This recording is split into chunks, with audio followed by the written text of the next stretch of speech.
ঈদের নামাজের পরে সবচাইতে আল্লাহ তাআলার কাছে প্রিয় ইবাদত হচ্ছে প্রাণীর রক্ত প্রবাহিত করে দেওয়া। এবং বিষ্ণু ইসা ইসলাম বলেছেন কিয়ামতের দিন এই প্রাণী তার শিং, তার চামড়া, তার পশম নিয়ে বিশাল সওয়াবের পাহাড় হয়ে দাঁড়াবে। আল্লাহু আকবার।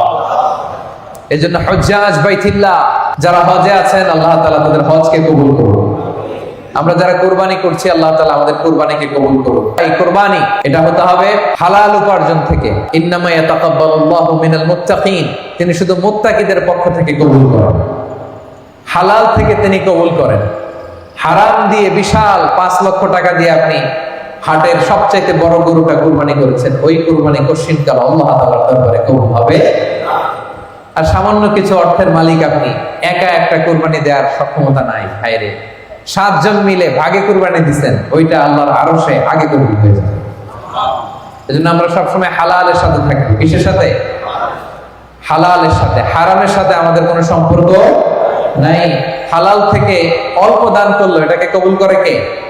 আর হারাম থেকে কোটি কোটি টাকা দান করলো সে দান আল্লাহর দরবারে কবুল হয় না।